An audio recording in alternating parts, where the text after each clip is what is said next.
Success కావాలంటే మనిషికి చాలా శక్తి ఉండాలి, చాలా విల్ పవర్ కూడా ఉండాలి, పోరాడే పటిమ ఉండాలి, అంతకు మించి హైలీ డిసిప్లైన్గా ఉండాలి.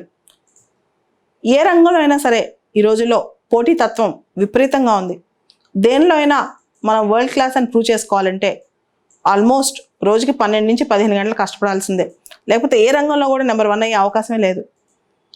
అయితే ఎందుకు చాలామంది ఫెయిల్ అవుతుంటారు? ఇవన్నీ ఓకే, అందరూ మరి ఇలా ఎందుకు ఉండరు? ఎందుకు ఆ పోరాటం పరుగు పందెంలో ముందుకెళ్తానికి ట్రై చేయరు? ఆ లాస్ట్ మినిట్, ఆ లాస్ట్ సెకండ్ వరకు ఎందుకు పోరాడరు? మొదటిది మనిషికి ఒక పెద్ద వీక్నెస్, అదే లేజినెస్. మన పనులు మనం చేసుకోకపోవటం, లేదా మన పనులు పోస్ట్ పోన్ చేయటం, రేపటికి ఎల్లుండికి తర్వాత చూద్దాంలే, పండగ అయిపోయాక చూద్దాంలే, లేకపోతే పలానా డేట్ పెట్టిన అప్పుడు చూద్దాంలే, ఇప్పుడు నా వల్ల కాదు, ఇప్పుడు కొంతసేపు రెస్ట్ తీసుకుందాం. ఇవి మనిషికి ఉండే ఒక పెద్ద చెడు అలవాటు అనమాట.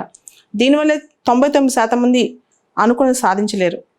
తర్వాత మన మైండ్లో పెద్ద పెద్ద డిస్టర్బెన్సెస్ వస్తుంటాయి. అసలు ఒక్కొక్కసారి మనం చేసే పని ఆపేస్తుంటే అనమాట డిస్టర్బెన్సెస్. ఆ డిస్టర్బెన్సెస్ వల్ల పని పక్కన పెట్టేసి వేరే పని చేసేసుకుందాం, లేదా ఎంటర్టైన్మెంట్లోకి వెళ్ళిపోదాం, లేదా ఎవరితోనో మాట్లాడితే మనం రిలాక్స్ అయిపోతామేమో, ఇలాంటి ఫీలింగ్స్ వస్తూ ఉంటాయి. దీనివల్ల కూడా మనం చేసే పనిని పక్కన పెట్టేస్తాం అనమాట. తర్వాత మనం పర్పస్ ఆఫ్ మన లైఫ్ ఏంటి చాలా వరకు తెలుసుకోం. ఒక ప్రణాళికాబద్ధంగా జీవితం వెళ్తున్నప్పుడు, పొద్దున్న సాయం దాకా పనిచేస్తున్నప్పుడు ఒక్కొక్కసారి కాంప్లసెన్సీ వచ్చేస్తాయి. ఇంకా చాలే ఈ రోజుకి వీల్సే ఈరోజు స్విచ్ ఆఫ్ చేసేద్దాం, ఇంకా అయిపోయింది ఈరోజు ఇంకా ఇది పక్కన పెట్టేసి వేరే పని చేసుకుంటూ వెళ్దాం, సరదాగా బయటకు వెళ్దాం, ఇట్లాంటి ఆలోచనలు వస్తాయి. ఇవన్నీ కూడా మనిషిని సక్సెస్ నుంచి వెనక్కి లాగే ధోరణిలే అనమాట, ఆలోచనలే. ఎవరైతే వీటిని బీట్ చేస్తారో, ఎవరైతే వీటిని ఓవర్కమ్ చేస్తారో వాళ్ళు విజేతలు అవుతున్నారు. అయితే అనుకోవచ్చు, మనుషుల వల్ల అవుతుందా? మనుషులు ఇంత కఠినంగా ఉండగలరా? మనుషులు ప్రతి క్షణం ఉపయోగించుకోగలరా? మనుషులు అంత పర్ఫెక్షన్తో ఉంటారా అంటే అలా లేకపోబట్టే 0.001% మాత్రమే సక్సెస్ అవుతున్నారు. అదే మనిషి కనుక కొంత నిగ్రహంతో ఉంటే చాలామంది లైఫ్లో చాలా పెద్ద పెద్ద అచీవ్మెంట్స్ చేసేస్తారనమాట. అది లేకపోవడం వల్లే మనం మనుషులం అవుతున్నాం, అంటే సామాన్యమైన మనుషులం అవుతున్నాం.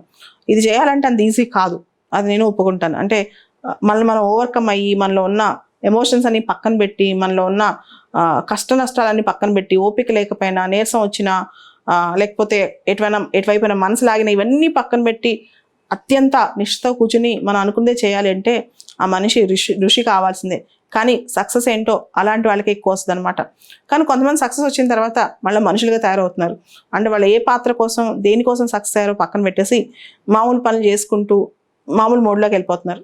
సక్సెస్ కూడా ఒక మీనింగ్ రావాలంటే మన సక్సెస్ చాలామందికి ఉపయోగపడాలి. సో కొన్ని క్షణాలు, కొన్ని నిమిషాలు మనం వేస్ట్ చేస్తే మనం అసలు మనల్ని మనం క్షమించుకోలేం. కొన్ని రోజులు వేస్ట్ చేస్తే అస్సలు ఇంక మనిషి ఆ జీవితంలో ఆ సంవత్సరం వేస్ట్ అయిపోయినట్టే. ముఖ్యంగా హైలీ కాంపిటేటివ్ వరల్డ్లో, హైలీ కాంపిటేటివ్ మనుషుల మధ్య బతకాలంటే ప్రతి క్షణం, ప్రతి నిమిషం, ప్రతిరోజు ఇంపార్టెంటే. అది కనుక వృధా చేస్తే మన జీవితం అక్కడితో ఖాళీ అయిపోయినట్టే.